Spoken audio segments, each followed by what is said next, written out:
নমস্কার বন্ধুরা, জেবি কিচেনে সবাইকে স্বাগত। আশা করি সবাই ভালো আছেন। আজ আবার একটা নতুন ভিডিও নিয়ে চলে আসলাম আপনাদের কাছে। দেখুন, আজ বানাবো আমি এই যে ডিম নিয়েছি চারটে। এই চারটে ডিমের কুসুম বের করে আমি হাতে 8টা কুসুম করব। আর ডিম, সেই কুসুম আর ডিম দিয়ে এই ছোটো আলুর দম রান্না করব। তার জন্য ডিম নিয়েছি আর আলুগুলো সিদ্ধ করে খোসা ছাড়িয়ে নিয়েছি। আর এখানে রসুন নিয়েছি, এই যে আদা, একটা মিডিয়াম সাইজের পেঁয়াজ নিয়েছি। আর এখানে কিছু গোটা মশলা নিয়েছি, ধনে, জিরে, আর 2টো ছোটো এলাচ, একটু দারচিনি, একটা লবঙ্গ, আর শুকনো লঙ্কা নিয়েছি। আর ফোড়নের জন্য নিয়েছি গোটা জিরে, একটা শুকনো লঙ্কা, একটা তেজপাতা, আর একটু নিয়েছি গোলমরিচ, আর একটু এই যে জয়িত্রীর ফুল নিয়েছি। আর আমি রান্নাটা সর্ষের তেলে করব। সর্ষের তেল নিয়েছি, স্বাদ মতো লবণ আর হলুদ নিয়েছি। তাহলে দেখতে থাকুন আমি কিভাবে রান্নাটা করি। আদা রসুনটা এই যে বন্ধুরা বেটে নিয়েছি, আর এই শুকনো লঙ্কা গুঁড়ো নিয়েছি। এবারে আমি ডিমটা পিস করে নেব। ডিম পিস করে আমি কুসুমটা বের করে নেব। দেখুন, এই কুসুমগুলো সব আমি এইভাবে বের করে নেব। এই দেখুন বন্ধুরা, ডিমের কুসুমগুলো সব বের করে নিয়েছি। এবার ডিমের কুসুমগুলো সব আমি এই বাটিতে নিয়ে নিচ্ছি। এবার এতে সামান্য লবণ দিয়ে দেবো। এই যে সামান্য লবণ দিয়ে দিলাম, আর দিয়ে দেবো গোলমরিচের গুঁড়োটা দিয়ে এটা ভালো করে মেখে নেব। এটা খেতে খুব সুন্দর হয়। এই কুসুমগুলো অনেকে ডিমের কুসুম খেতে চায় না, এইভাবে বানালে তারাও খেতে পারবে, খুব ভালো লাগে। আমার ভিডিওটা না টেনে শেষ পর্যন্ত দেখবেন, আমি পরপর কিভাবে এগুলো তৈরি করি দেখে তারপরে নিজেরা বাড়িতে বানাবেন। আশা করি আপনাদের খুবই ভালো লাগবে। আর নতুন বন্ধুরা, আপনাদের কাছে আমার অনুরোধ, আমার চ্যানেলটা সাবস্ক্রাইব করে আমার পাশে থাকবেন। আর পুরনো বন্ধুরা যারা সাবস্ক্রাইব করেছেন তাদের অসংখ্য ধন্যবাদ। আমার সঙ্গে থাকবেন, আমার ভিডিওটা দেখবেন, আর লাইক কমেন্ট করবেন। ভালো করে মেখে নেব। এই দেখুন, আমি মেখে নিয়েছি। আমি যেহেতু 8টা কুসুম তৈরি করব 4টে ডিমে, তাই আমি 8 ভাগ করে নেব কুসুমগুলো। 8 ভাগ করে তারপরে আমি করে দেখিয়ে দিচ্ছি কীভাবে করতে হবে। এই যে 8 ভাগ করে নিয়েছি, এক একটা ভাগ এরকম হাতে তুলে নেব। নিয়ে নাড়ু যেরকম পাকায় একদম শক্ত করে, এটা একদম মুটমুট করে করতে হবে।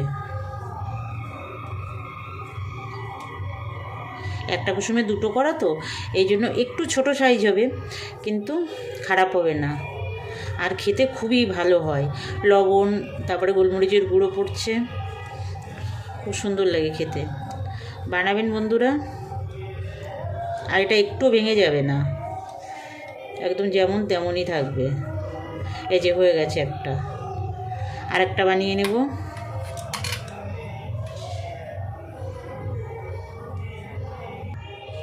এই যে আর একটা হয়ে গেছে, দেখুন এই যে এই সাইজে রয়েছে, আলুর মতোই লাগছে, ছোট আলুর মতো। সবগুলো আমি কুসুম বানিয়ে নেব। এই যে বন্ধুরা দেখুন, 8টা কুসুম বানিয়ে নিয়েছি। আর এবার আমি এই ডিমটায় লবণ হলুদ মাখিয়ে নেব। লবণ হলুদ মাখিয়ে ভেজে নেব। আর এটার মধ্যে তো লবণ দেওয়াই আছে, ওটা আর লবণ দেবো না, হালকা একটু হলুদ দেব, তাহলে একটু কালারটা ভালো আসবে। হালকা একটু হলুদ মাখিয়ে নেব। এই যে ডিমগুলো লবণ হলুদ মাখিয়ে নিয়েছি, আর কুসুমগুলো হলুদ মাখিয়ে নিয়েছি। এবার ভেজে নেব, কীভাবে ভাজতে হবে সেটা দেখিয়ে দিচ্ছি। কড়াই গরম করে নিয়েছি। প্রথমে আমি এই গোটা মশলাগুলো ভেজে নেব। প্রথমে শুকনো লঙ্কা দেব, এবার গোটা ধনেটা দেব, জয়িত্রীর ফুল, গোটা জিরে, আর এই ছোটো এলাচ 2টো, একটু দারচিনি, একটা লবঙ্গ দিয়ে একটা হালকা ভেজে নেব। খুব কড়া করে ভাজা যাবে না, বেশি কড়া ভাজা হলে তিতো হয়ে যেতে পারে, সেই জন্য একদম হালকা ভেজে নিতে হবে। একটা সুন্দর সেন্ট বেরোলে বন্ধ করে নামিয়ে নিতে হবে। এই যে আমি ভাজা মশলাটা নামিয়ে নিয়েছি। এবার কড়াইতে তেল দিয়ে দেবো। প্রথমে আলুগুলো ভেজে নেব। হলুদ আর লবণ দিয়ে আলুগুলো ভেজে নেব। আলুগুলো ভাজা হয়ে গেছে, নামিয়ে নেব এবার আলুগুলো। এই যে আলু নামিয়ে নিয়েছি, ওই তেলের মধ্যে আরেকটু তেল দিয়ে ডিমগুলো ভাজবো।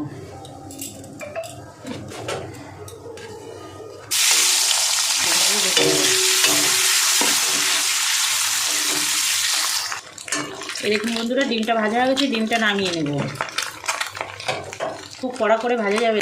এবার ডিমের কুসুমগুলো ভেজে নেব। দেখুন এই ডিমের কুসুমগুলো দিয়ে দিলাম, এবার ভেজে নেব। আলতো হাতে একটু নাড়তে হবে, বেশি জোরে নাড়লে ভেঙে যেতে পারে। দেখুন একটাও ডিম কি কুসুম ভেঙেছে? ভাঙে না। একবার করবেন বন্ধুরা, খুব সুন্দর লাগে খেতে। দেখুন আরও বড় হচ্ছে ভাজতে। কুসুমগুলো ভাজা হয়ে গেছে, ডিমের মধ্যে নামিয়ে নেব। দেখুন সবকটা কুসুমই ঠিক একদম ভালো রয়েছে। দেখুন একটু ভাঙেনি। এই তেলে আরেকটু তেল দেব।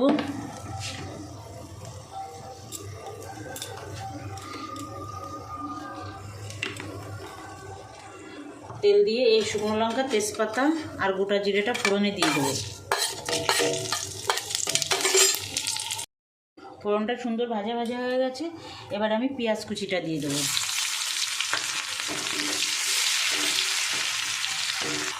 এবার আদা রসুনের পেস্টটা দিয়ে দেবো। এটাকে ভালো করে কষাবো, কাঁচা গন্ধ যতক্ষণ না যায় ততক্ষণ কষাবো। একটু হলুদ দেব আর একটু লবণ দেব। মশলাটা কষানো হয়ে গেছে, আমি এবার ভেজে রাখা আলুটা দিয়ে দেবো। দিয়ে একটু কষাবো। এবার আমি লঙ্কা গুঁড়োটা দিয়ে দেবো। লঙ্কা গুঁড়োটা দিয়ে দিলাম। আর দেবো এই যে গোটা মশলাটা ভেজেছিলাম তার হাফটা দিয়ে দেবো, আর হাফ পরে দেবো। আমি এতে আলাদা করে কোনো জিরের গুঁড়ো, ধনের গুঁড়ো, গরম মশলা কিছু ব্যবহার করব না। এই ভাজা মশলাটাই ব্যবহার করব।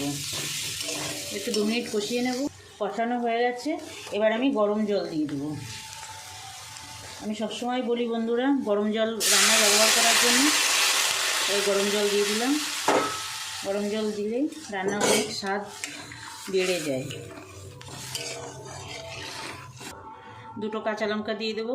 আর কষানোর সময় লবণ দিয়েছিলাম, আর সামান্য একটু লবণ দিয়ে দেবো স্বাদ মতো। আর একটু লবণ দিয়ে দিলাম, দিয়ে এবার ঢাকা দিয়ে রাখবো। এই দেখুন বন্ধুরা, এই যে ডিমের ঝোলটা এরকম হয়েছে। ডিম এখনও কিন্তু আমি দিইনি এর মধ্যে। এবার দেব এই যে ডিম কুসুম সব এর মধ্যে দিয়ে দেবো। দিয়ে আরও 2 মিনিট ফুটিয়ে নেব। দেখুন কত সুন্দর লাগছে। আলু আর কুসুমগুলো একই মাপের হয়ে গেছে। এই যে দেখে বুঝে নিতে হবে। ঢাকা দিয়ে আরও 2 মিনিট জাল দিয়ে নেব।